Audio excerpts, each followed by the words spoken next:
Welcome to Matthew Felix On Air, people who create, people who make a difference. Hope you had a great week.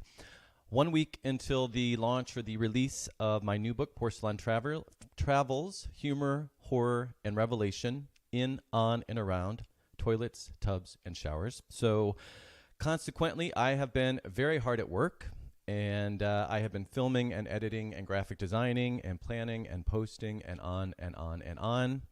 It's a lot of work, but it's also a lot of fun because it's really helping to drive home the fact that I have a third book coming out, which is really exciting. So, like I said, I'm having a lot of fun with it.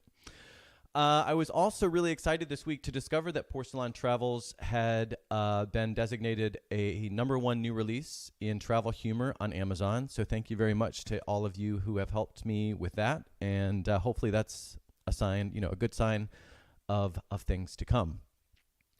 Now, of course, it hasn't actually been released yet. And as I mentioned last week, until a friend told me, I didn't even know that the book was available for pre-order. So to discover that it already has been, it already is sort of taking off, like I said, was made me really, really happy. All right. So this week I also got recognized for the first time in public because of this show. And that was pretty exciting and completely unexpected. I was at my Whole Foods, and the cashier had actually seen my show last week and said, "Hey, I just watched your show online." And so that was pretty cool. And so again, thanks to all of you who are sharing and telling your friends and rating and reviewing, because that is how the word gets out. And like I said, I really, really appreciate it. Going back to Porcelain Travels, I have received my first 2 shipments of books. I dropped off 20 copies at Book Passage in the San Francisco Ferry Building, which is the only place the book is actually available before 11/11. And that's because Left Coast Writers is throwing me a launch party there on Monday, November 12th at 6 p.m. So Book Passage Ferry Building got a few copies prior to the official release date to help promote the launch party. So again, that is on November 12th, Monday, November 12th at 6 p.m. Today's show, not surprisingly then, is going to be dedicated 100% to Porcelain Travels, or at least 98% maybe, because there are a few things before we jump into the main part of the show that I wanted to mention. First off, at the end of each show, I do mention that if you'd like to be on the show or if you have show ideas, I would love to hear from you. I'd love for you to contact me and let me know. And last week, I actually had 3 people contact me. And so, and some of my past guests have been people who they reached out to me. So I just wanted to acknowledge those 3 people and say thanks for reaching out. And I also just wanted to express again that I really do like hearing from people. Now, especially, and I wanted to mention the 3 people or the fact that the 3 people had contacted me because I haven't gotten back to all of them yet. So again, just want to let people know I appreciate that. I got the messages. And, not everyone is a good match for the show, and I try to schedule pretty far out, but I really appreciate hearing from people. And so, again, if you've got show ideas or would like to be on the show, please let me know, felixonair@matthewfelix.com. Speaking of guests, the other thing I wanted to do before we get into the thick of things today is mention some of my upcoming guests. Next week, author Linda Watanabe McFerrin will be on the show. I have wanted to have Linda on forever. She's a very accomplished novelist, poet, teacher, former San Francisco Chronicle book reviewer, founder of Left Coast Writers, and on and on and on. She also happens to be the person that I workshopped my new book with, Porcelain Travels. And but we're not going to talk about my book. I mean, we will at the beginning of the show, of course, because next Sunday is the release date. I'm not going to not mention that, obviously. But the main focus of the show will actually be on Linda's upcoming anthology, which just, she has this really large, extensive, very varied body of work, and it's all being brought together in an anthology. So we're going to talk about that. She is also editing a Cuba anthology, and so we're going to talk about her Cuba anthology and lots more, because like I said, we have lots to talk about with Linda. On 11/18, Savani Babu is going to be here to talk about dark sky conservation, and I'm really excited about this. And my limited understanding of dark sky conservation is that it's about preserving areas of the sky from light pollution so that we can go and really see the stars and observe the stars. And for those of us who live in cities, that's not something we can take for granted, right? And I'm just really curious about this whole idea that there is a movement related to that. And then the third guest I wanted to mention is on 11/25, Willem Boot is going to be in the studio. And he is the founder of Boot Coffee. He is a coffee expert who has advised coffee companies, coffee associations, development banks, governments all over the world about coffee. And so we're going to talk all about coffee. And I've wanted to do a coffee episode for a long time, and I'm just really excited that Willem agreed to be on my show. So that is something, again, I'm really looking forward to. The last thing I'll mention is, before getting into today's show, is December 7th, Friday, December 7th, at Book Passage in Corte Madera, not the one at the Ferry Building, but the main one, or the larger one, the original one, I think, in Corte Madera. I will be part of a book event related to books related to Morocco. And this is being organized by Aaron Byrne, author, filmmaker, and Litwings founder, a two-time guest on this show. And the event is in honor of, like I said, books about Morocco. Aaron has an anthology, vignettes and postcards from Morocco that she'll be talking about and reading from, and have a couple other readers. And then I'll be reading from my Morocco book, With Open Arms, Short Stories of Misadventures in Morocco. And not only Aaron and I, but like I said, there'll be some other readers. So Doug Cordell, Christina Amon, and Anna Elkins will also be reading at that event. So really looking forward to that. And all right, so please check out that event Friday, December 7th at Book Passage in Corte Madera. All right, hello Kimberly, hello Aaron, hello Diane. I see quite a few people chiming in on Facebook, so just want to say hello to each of you. All right, but now it's time to get to today's show. Porcelain Travels, humor, horror, and revelation in, on, and around showers. What is it? Toilets, tubs, and showers. That's a really long subtitle. And that's because the stories in this book are really varied and they cover a lot of ground. So from Morocco to France to Spain to Turkey to the West Bank, the stories venture there and elsewhere in the Mediterranean. There are also stories that take place in Scandinavia, in Eastern Europe, and even here in the United States, in California, Arizona, a couple other places. Now, sometimes the stories are exactly what you might think, just given the title. They are funny or horrible experiences that I had in bathrooms during my travels. Sometimes they involve biological processes, like you might think, again, given the title. Most times, though, they don't actually involve biological processes. And when they do, I still try to treat the subject matter in sort of a literary fashion, more or less. And at least I tried to. And for me, there's not really much that can't be joked about, if anything that can't be joked about in the right way. And I'm definitely not a prude, but at the same time, lowbrow humor to me sort of seems a little too easy. So I really tried not to resort to that in this book, because I also don't think it's funny usually. And but anyway, you can let me know whether I succeeded along those lines. A few other things just about the stories and kind of the approach that I took to the stories. Sometimes the bathroom or some aspect of it is just what ties the story into the overall collection. It's not really focused on the bathroom necessarily. Sometimes it's focused on something else. A couple of the stories are about not having a bathroom. And then a few stories even have nothing to do with the bathroom, but they got included because they happened alongside another story in the collection that does. And I just felt like there were stories that were too good not to include. So there are two or three like that. They're not specifically related to bathrooms at all. But because they were such good stories and they happened alongside the other stories that were related, I wanted to include them. So like I said, 2 or 3 stories along those lines. In a few minutes, then, I'm going to give you a quick intro to each story and give you a better idea. So hopefully you'll see what I mean then. Before I do, however, I wanted to share a little bit about how the book came to be. Because as I've said before, just like my Morocco book, With Open Arms, I honestly was never planning on writing this book. And it started when I was working on my novel, A Voice Beyond Reason, in Spain.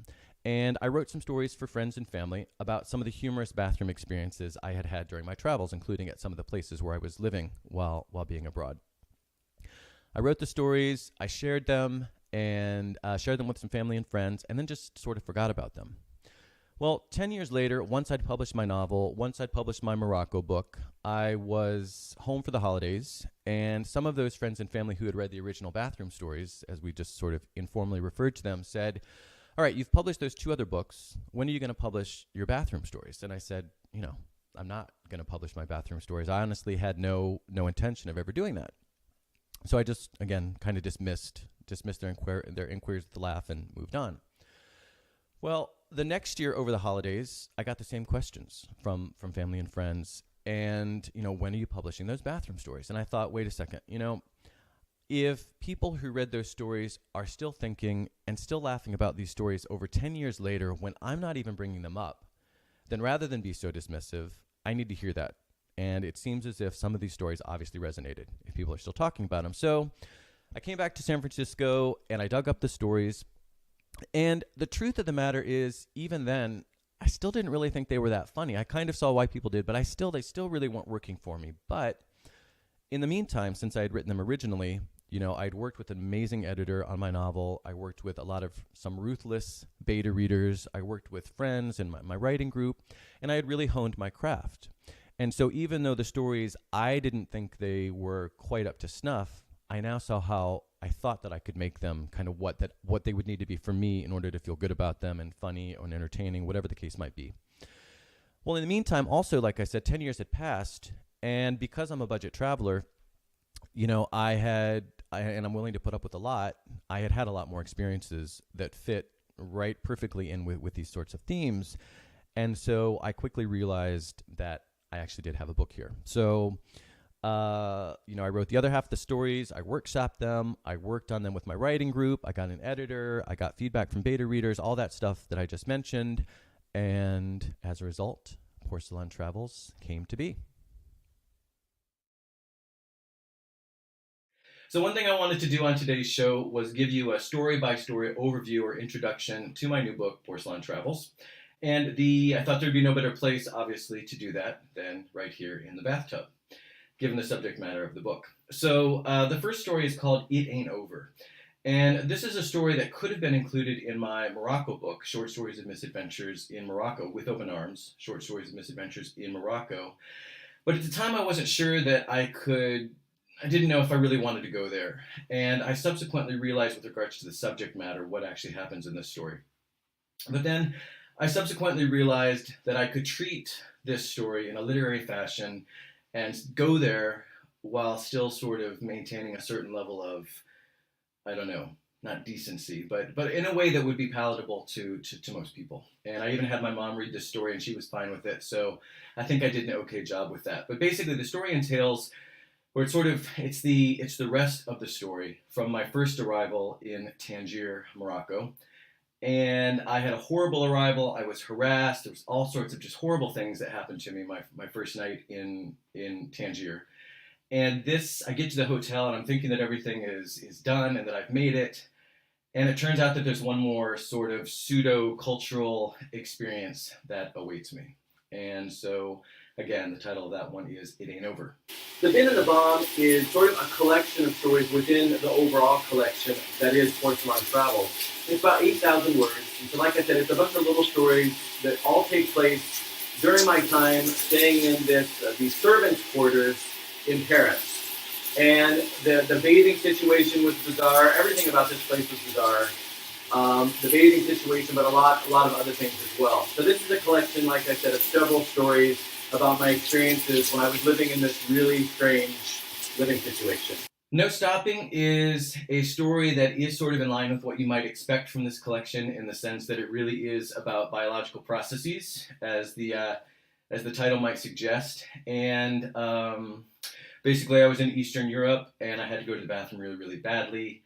And as I was going to the bathroom, I realized that all was not what it seemed. And that's all I'm going to tell you about that one. Barely Breathing is, what's Barely Breathing? Oh yeah, Barely Breathing is another story that takes place in Paris. And I had just flown, from San Francisco to Paris, and I was at my friend's place, and she wasn't there yet.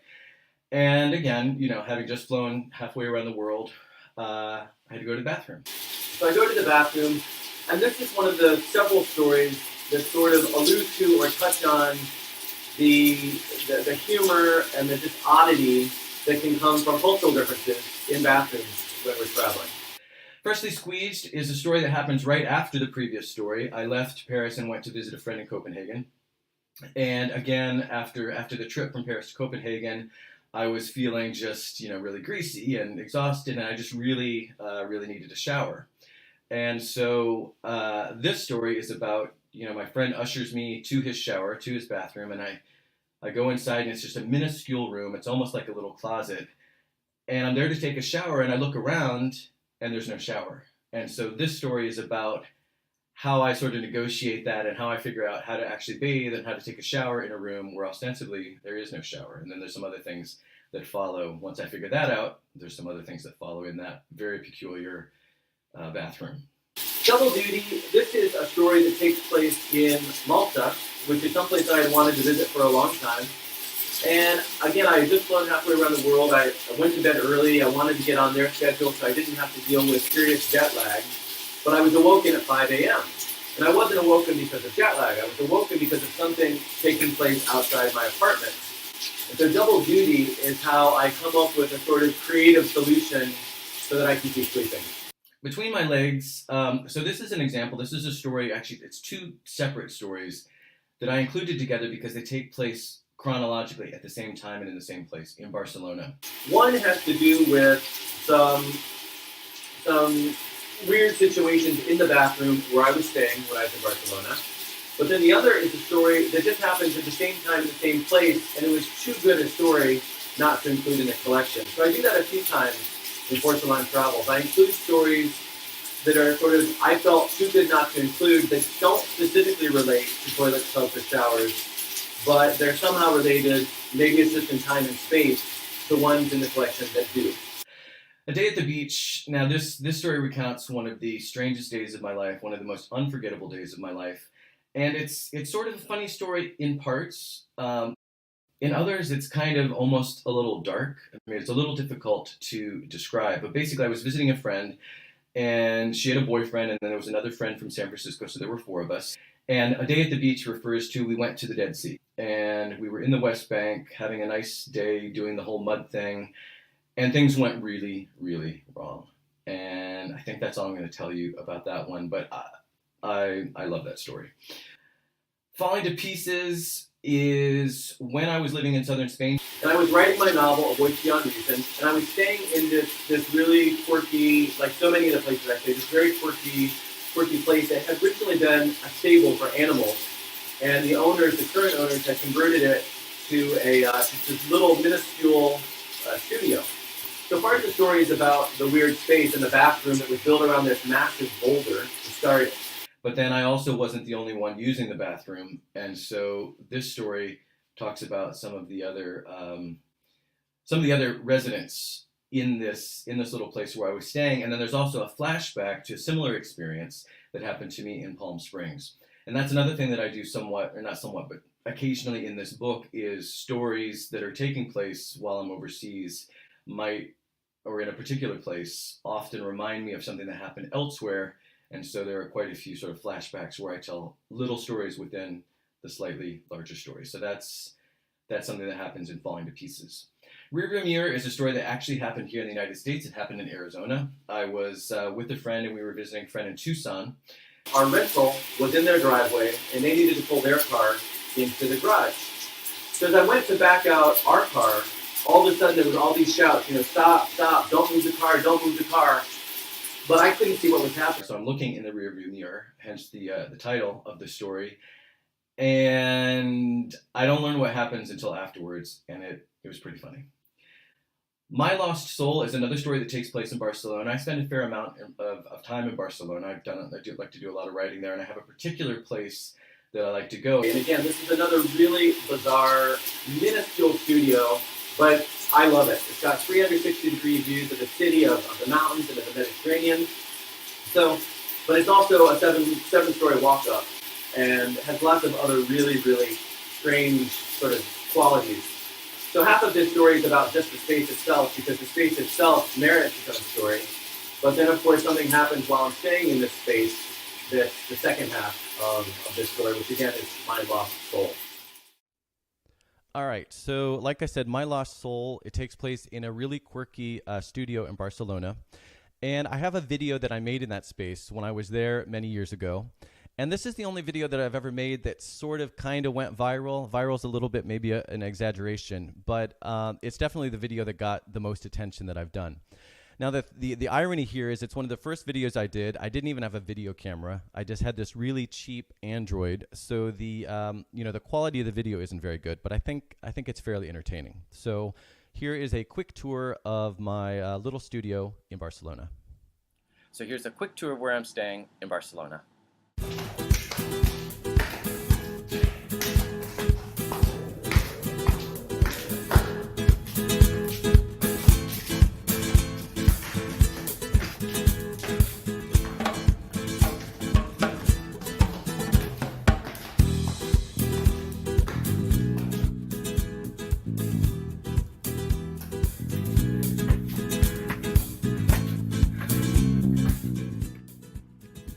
One nice thing about the apartment is you never have to go to the bathroom because you're always there.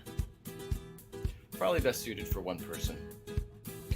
When you're standing in the kitchen, or what's essentially the kitchen, you have to watch your step, because if you don't, you can fall down the stairs.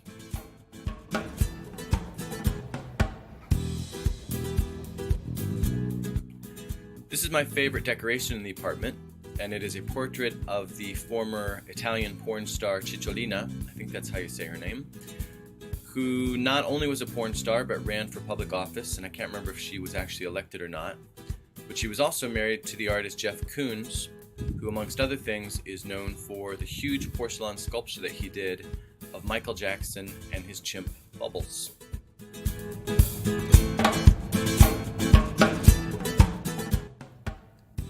Because it's so windy and there's nothing to hold the windows open with, I've had to get creative. So what I've done here is I've taken a hanger, just an ordinary hanger, and I have kind of stuck it on my desk in such a way and then balanced it against the underside of the window here so that it keeps it open. And I'm pleased to say that it works really well.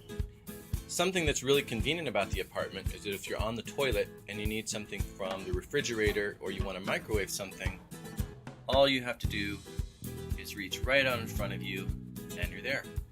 I don't know what the room was originally, but there is a fireplace in the middle, so I suspect it was actually a dwelling. This is the full-length mirror that is missing half a length. Because the apartment is located on the top floor, and because this is a really, really old building, hundreds of years, I'm not sure how old, but hundreds of years, it's in the Gothic Quarter, there's sort of an interesting task that you have to worry about each day, and that's what this switch is for. I have to turn the switch on in the morning and then on again in the evening, but off, just on for 10 or 15 minutes to fill up the water tank. And if I forget, then there's no water. And this is the washer, and this is the dryer. When I was here last year, I decided to put my smelly shoes on the shelf outside the window. That proved to be a horrible idea. 3 hours and 2 trips to the sporting goods store later to buy a fishing line, hooks, and sinkers, I managed to fish the shoe that had fallen the 3 stories back up to the apartment. One of the best examples of how the apartment makes a great use of space is the desk.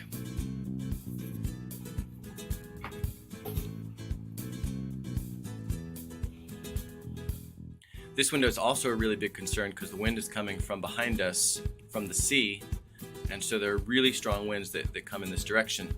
So what I do with this window is I just take the cord from the blind and I wrap it around the toilet roll holder.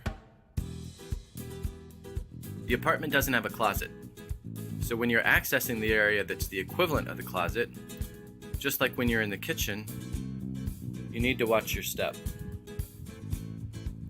I'm not sure the apartment is up to code.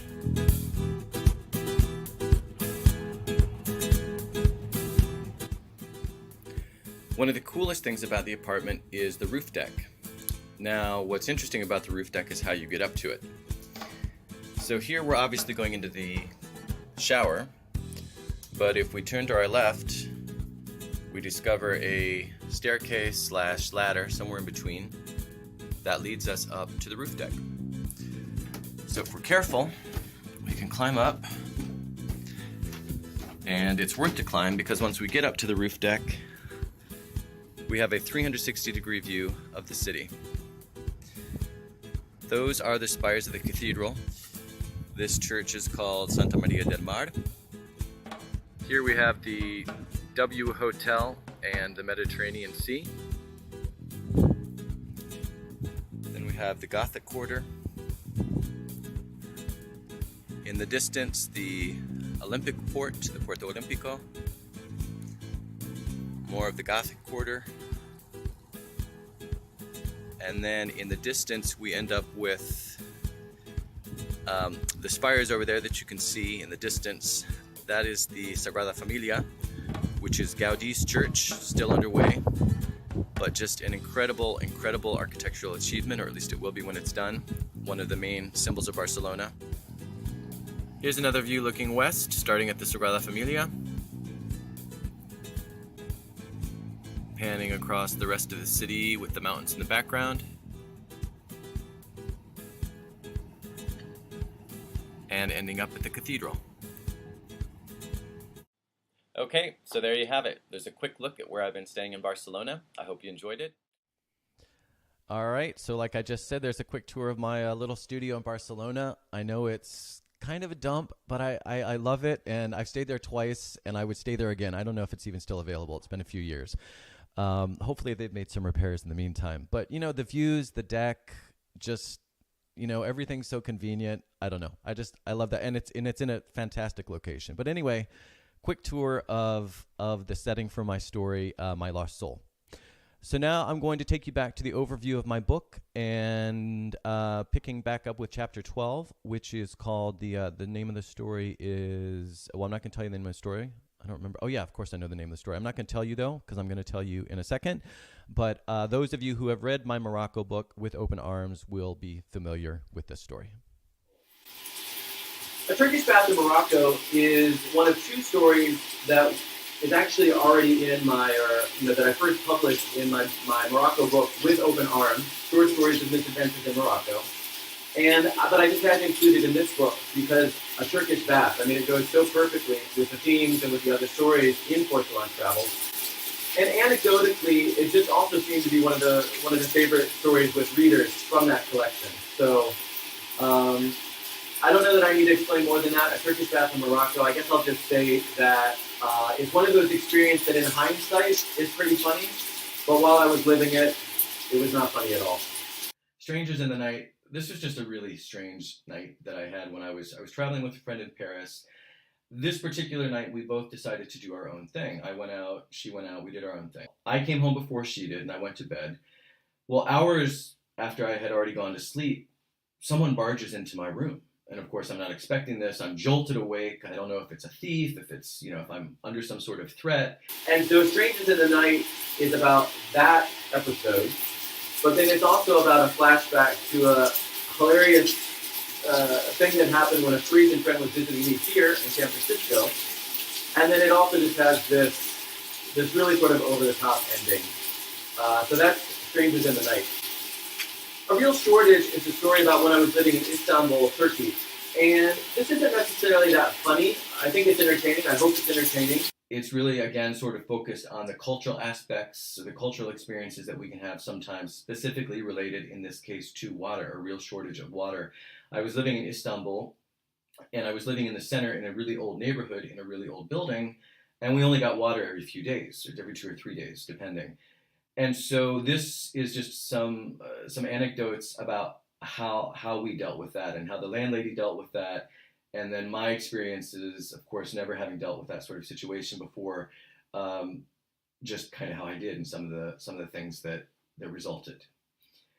A Dire Miscalculation. This is another story that, as the title suggests, is in line pretty directly with what you might expect Porcelain Travels to be about. And what I mean by that, again, is I am talking very explicitly here, although again, sort of not in an off-color way, but I am talking explicitly about a biological process and a very grave mistake that I made while traveling on a boat on the Nile.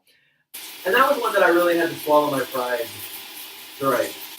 So again, A Dire Miscalculation in Egypt. You Called Me a Girl is a story that I wrote here again in California this time, in Tamales Bay, a couple hours north of San Francisco. And I'm not sure what to tell you about this one other than there was some violence, a bit of an assault that resulted from a misunderstanding related to the bathroom. And I think that's kind of all I can tell you about that one. Really bizarre 24 hours. So that's You Called Me a Girl. Identity Crisis. This is about, anyone I think who's traveled to Europe. So many tubs/showers in Europe don't have shower curtains. And I've lived there several times. I've spent a lot of time traveling in Europe, and I've never understood it. And it just annoys me. I don't understand why they just don't buy shower curtains. So this is just a short story that takes place in Valencia, Spain, where I sort of recount my experience trying to shower without a shower curtain. Now You See It is just a really quick story. It's only about 800 words, but it's about a shower that I encountered in Oslo, Norway, not too long ago. And it was in this minuscule bathroom. The apartment wasn't so small, but for whatever reason, the bathroom was minuscule. And so the owner of the apartment had installed this shower that just made it was an ingenious use of space. And so, like I said, really short story, 800 words, but it fit really well, again, with the other stories in this book. Watching You, this is another pretty short story, and it's from, again, California. I was camping on what's called the Lost Coast. And one morning I woke up, it was gray, it was misty, it was kind of foggy, and my friends were still asleep, but I had to go to the bathroom. So I went to the beach, on the edge of the beach, and started to do my business, thinking I was completely alone. Well, it turns out I wasn't alone. And so this story is about the interaction that I had as I'm doing my business early that morning. Out in the Cold is one of my favorite stories. This is from when I was an exchange student in Spain, and my friend was also an exchange student in Finland at the time, in high school. And so once school wrapped up, I decided to go see my friend in Helsinki. Well, I got to the Nordic countries earlier than expected. So I decided to take the long way and go up through Norway, come across Sweden, and back down to Finland that way. Well, not having expected to go to the Arctic Circle, I wasn't prepared to go to the Arctic Circle, and I really found myself in a bind when it turned out there were no trains and no hotels, and I was sort of stuck in the Arctic Circle. And so Out in the Cold is about how I dealt with that little predicament. The Dunes is the second story from my With Open Arms Morocco book, and it's another one that just deals so specifically with the subject matter dealt with in the other stories of Porcelain Travels that I just had to include it. And it's also one of my favorite stories about, there were four of us and we were making our way out into the Sahara sand dunes, and some things didn't go quite right for one of the guys that was with us. Rising sign, I'm Scorpio rising, that's an allusion to that. And this story is the second one that takes place in Malta. And there's also another flashback story here that takes place in Turkey. It's actually a shorter but a more intense story. So that's Rising sign. No Refuge. This is another really long story. This is another one sort of like the Bin in the Bomb that I mentioned is the second story. This is really sort of a collection of stories. And I was living in France. I was in Paris at the time, but I was running out of money, but I was getting a lot of writing done, and I wasn't ready to come back home. And so I needed to get creative, and I needed to find sort of a situation that would allow me to still be overseas, still be in France, but not spend a lot of money. And so I found this work trade situation. Well, as it turns out, this was not a refuge. This was not an equitable sort of trade, and it actually ended up being a really bad situation. As it turns out, I was able to find online some information about what happened to people who had been at this place after me. And crazy, just really crazy. Let It Flow, this is the second to the last story. But this is a story that, again, does deal with biological processes, and it's sort of the opposite of my previous story that deals with them in the sense that I'm on a bus in Turkey, and I've really, really got to go, but the bus is not stopping. And so the story is about, again, how I sort of deal with that. Finally, last but again not least, Grin and Bury It.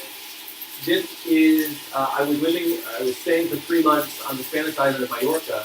It's about a bit of a crisis in this house where I'm staying. Well, the story then is about how I deal with the crisis, but then once I've dealt with the crisis, I'm still left in a bind. And so the story is about how I deal with the crisis, but then how I also deal with the bind that this crisis leaves me in. So, that is my off-the-cuff, impromptu attempt to describe each of the 25 stories in my new book, Porcelain Travels.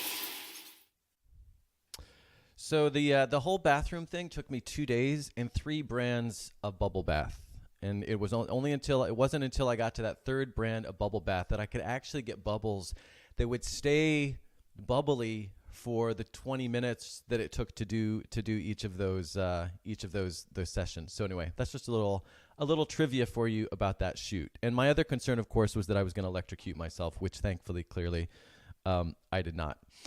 Okay, so the other thing I wanted to do, in addition to giving you the overview, is I wanted to read you a story from the book. And I was going to play another video, but then I thought we've just done 3 videos, or 2 videos, one of which was split in half. So I thought that instead I would actually read from my book. And what I'm going to read, it's just after the introduction to the story, The Bin and the Bomb. And like I said in that video that I just showed you of the overview of all the chapters, The Bin and the Bomb is almost like a collection within a collection. And so this story, this excerpt that I'm going to read from the story Bin and the Bomb is, this is when I go to see the studio for the first time. And again, The Bin and the Bomb takes place in a studio, a chambre de bonne, or like a servant's quarters, servant room, or service room from way back when, in this beautiful old Parisian building. But where I'm living is anything but beautiful.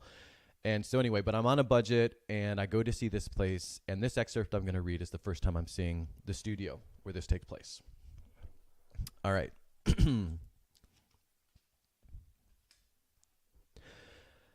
After a week of searching, I appeared to have found a place to live.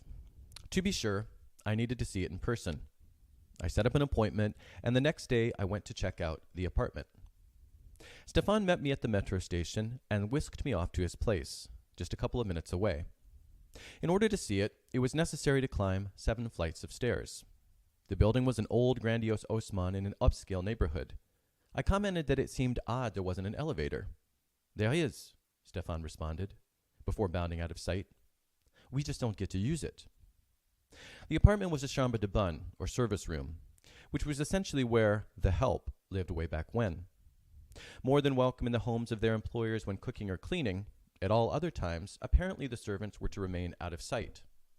That explained why, even though the building did in fact have an elevator, it didn't go to the top floor, where the service rooms were located. The servants didn't even have off-hour access to the main entrance. Instead, they were expected to use a separate, discreet door a few feet away, the same one through which the trash was dragged in and out. So much for fraternité, égalité, and liberté.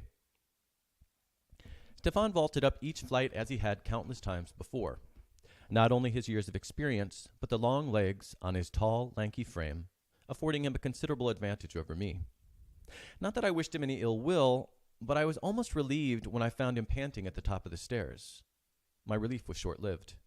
I was soon seeing not one, but several Stefans, each moving about like crystals in a kaleidoscope. I sat down and put my head between my knees. For a moment I was back in the only session of Bikram yoga I had ever dared attend. Reliving the alarming instant, I realized that although I was watching him, and he was still talking, I no longer heard anything the instructor in the classroom Kamsana was saying. This must be what it feels like before you pass out, it occurred to me. Every drop of blood in my body had drained below my waist. If I didn't sit down that very instant, it would be lights out. It's harder if you stop partway up, Stefan offered. I barely nodded, like a coma patient who can only communicate by moving his big toe. Stefan and his girlfriend, a Chilean woman named Maria, were getting ready to spend a few months traveling around South America, which was why they were subletting their apartment. When we opened the door, Maria was there to greet us. There was, after all, no other place for her to be. I have no idea how it was possible for 2 adults to cohabitate in such confined quarters. Prisoners sharing a cell have more room to move around. Astronauts in space stations have more privacy. Even conjoined twins live more separate lives than Stefan and Maria at home together. Well, here it is, Stefan proclaimed, in a timid statement of the obvious. He seemed nervous. Here it is, I echoed, not sure what else to say. I also forced a smile, hoping to disguise my shock and dismay. Well, Stefan began, looking around as though trying to figure out where to start. There's the futon, which folds out into a bed, and the wood plank hanging from the chain can be put up against the wall when you're not using it as a table. He proceeded to give me a demonstration. I, however, was distracted. Looking beyond the retractable table, through a large window I beheld an unobstructed, top-to-bottom view of the Eiffel Tower. It was breathtaking. Other than from open spaces like the Trocadero or the Champs de Mars, I wouldn't have even thought such a view was possible. There's the TV, Stefan continued, making yet another statement of the obvious. A large screen hung on an adjustable arm sticking out of the wall. Couldn't miss it. And there's the internet connection, he concluded. I looked down at the floor, where a blinking black box sat atop a tangled nest of wires. The sink's in there, Maria interjected, motioning to a minuscule alcove off the main room. It was about as big as one of those old ironing board closets. Yeah, and the hot plate and microwave, added Stefan. Apparently the alcove served as the kitchen. It's really, really important you turn off the gas whenever you're using the hot plate. You're done using the hot plate. Butane tanks aren't allowed in apartments anymore, Maria explained, because there have been some explosions. But we don't have any other way to cook. It made perfect sense. If they couldn't cook, they couldn't eat, and they would die. Without cooking, death was certain. Death by butane tank explosion, on the other hand, was merely a possibility. Like any prudent, rational thinkers, they had chosen the less risky option. I took a closer look. On the shelf under the microwave, there was a small butane tank. Ironically, other than the fact it was blue, it looked just like one of those stereotypical bowling ball bombs in old cartoons. A hose ran behind some shelves, connecting the tank to a 2-burner camping stove, which Stefan had referred to as the hot plate. That was where I would be doing my cooking, assuming, of course, that I myself wasn't burnt to a crisp in yet another unfortunate, newsworthy mishap. That's why you also have to make sure you always open the window when you're cooking, continued Stefan, while showing me how to raise the small 4-pane window over the camping stove. And please don't remove the piece of paper. The window pane is broken on the other side, and the paper keeps it in place, he added. I looked at the paper. It featured a huge set of lips that had benefited from a reparation, volumizing, and anti-aging regimen developed by a Parisian laboratory. I made a mental note never to remove the paper from the window. Wouldn't want to hurt those pretty lips, especially not after all the work that had gone into them. Returning my attention to whether I was up for the dangers of living with a potential bomb, not to mention the ever bit as sinister threat of a gas leak lulling me into a permanent slumber, Maria deftly changed the subject. The bathroom, she said. Oh yeah, responded Stefan with a smile, as though he couldn't believe he hadn't thought of it sooner. Come on. We stepped back out into the hallway. As we did, Stefan insisted it was paramount I always carry the key with me whenever I left the room, since the door locked automatically. I made another mental note, adding it to the ones about the gas and the lips. We walked to the end of the hall, where Stefan opened a narrow door that from the outside appeared to be a closet. And, in a sense, it was. I found myself presented with the very embodiment of a water closet. Besides a tall window, there was room for nothing in the little chamber other than a toilet and the brush used to clean it. There were actually 2 water closets, one at the end of each hall, or one at each end of the hall. They were shared with the neighbors, creatures of the night who were few in number and rarely seen. As you can tell, it's clean. The neighbors are very respectful, Maria pointed out, in case I hadn't noticed. I had, but my mind had already moved on to something else. As elsewhere in my travels, water closet was not to be confused with the more comprehensive term bathroom. There was neither a sink nor a tub or shower in the little room. Where did Stefan and Maria bathe, I wondered? The answer would prove to be an ingenious, albeit unorthodox, setup back in the kitchen alcove. Hanging from the ceiling were 2 shower curtains I had overlooked initially, no doubt while wondering if the benefits of renting the apartment outweighed the risk of dying in it. Stefan explained the role that curtains played in maintaining his and Maria's personal hygiene. It's easier if you just shower at the pool, he began. But when you want to shower here, first you have to put this on the floor. He motioned to an empty rubber bin that had been resting against the wall. It was the size of a laundry basket. Then, continued Maria, you unhook the shower curtains and let them come to rest in the bin. Like a flight attendant describing life-saving techniques, she demonstrated the procedure. After that, you take this hose and you hook it up to the sink. Then you turn on the water, get it to the right temperature, and take your shower, explained Stefan. You just have to make sure not to take too long. Otherwise, the bin will overflow, and you'll have a big mess on your hands. I thought of the time at home when I'd failed to turn the faucet all the way off, after going to the bathroom in the middle of the night. The sink had a slow drain, and the water overflowed, flooding the bathroom floor, and seeping through my downstairs neighbor's ceiling. Earplugs and ensured I slept through it all until my panicked landlord came pounding on my door early the next morning. A big mess, indeed. Returning to the situation at hand, I considered the facts. By Parisian standards, the apartment was cheap. Most other apartments I'd found were much more expensive. Still, forgetting for a moment the whole bomb thing, was I really up for showering in a laundry basket? Although I'm normally more adaptable than just about anyone I know, that sort of felt like taking it to a new extreme. On the other hand, I wouldn't have to live with roommates. The apartment had a high-speed internet connection and a TV. It also had that spectacular view of the Eiffel Tower. Then, of course, there was the one other factor I had been conveniently overlooking. I was out of time. No other feasible options had presented themselves, and I didn't feel comfortable extending my stay at my friend Sophie's. I talked the chronically codependent couple down 100 euros a month. We had a deal. So that is sort of the intro, just after the intro to my story, The Bin and the Bomb. And that wraps up today's show about my new book, Porcelain Travels. As I said at the beginning, it is out 11/11, a week from today, in both paperback and ebook. And you can pre-order it now, so why wait?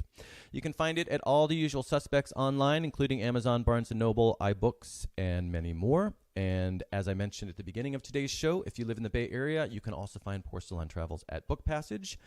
And if you are local, please stop by Book Passage in the San Francisco Ferry Building on Monday, November 12th at 6 p.m. when Left Coast Writers will be hosting a launch party for the book and for me. And I'm really looking forward to that and really excited about that. And again, that's Monday, November 12th at 6 p.m. at Book Passage in the San Francisco Ferry Building. If you cannot make that event, fear not, there will be more, including the event that I also mentioned, but I'm just going to mention again on December 7th at the Book Passage in Corte Madera, where I will be part of an event featuring a few Morocco books, including Porcelain Travel. I have three Moroccan stories in Porcelain Travels, two of which are in the Morocco book, and then one that's actually a new one that I didn't include in that book, although I guess I already said that in the video. But anyway, point being, we'll be talking all about Morocco, December 12th, Friday night, Corte Madera Book Passage, and so please come out to that. And you can make sure you're in the loop about all the other upcoming events by subscribing to my mailing list on MatthewFelix.com. I typically only send out updates every 4 to 8 weeks, so do not worry about being bombarded. And in the meantime, if you're curious about the stories before they actually arrive in your mail, you can go to my podcast, Porcelain Travels, of the same name, which, just like this podcast and all my podcasts, is on iTunes and Google Play, as well as many other platforms. And I think there are 6 or 7, maybe 8, actually, stories from Porcelain Travels, including 2 live readings, are in that podcast. So thank you for letting me go on and on about my new book. I really appreciate it. I'm really excited about it. I wanted to take the time to kind of give the world an introduction, and hopefully it was enjoyable for you. It was fun for me making the videos.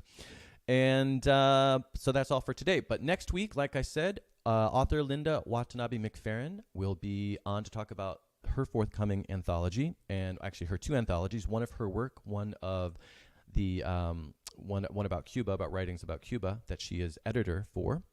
And we'll talk about those 2 anthologies and much more. Thank you for watching and listening today. If you like the show, please share on social media and subscribe, rate, and review on YouTube, iTunes, and or Google Play. That is the only way the word gets out. And I,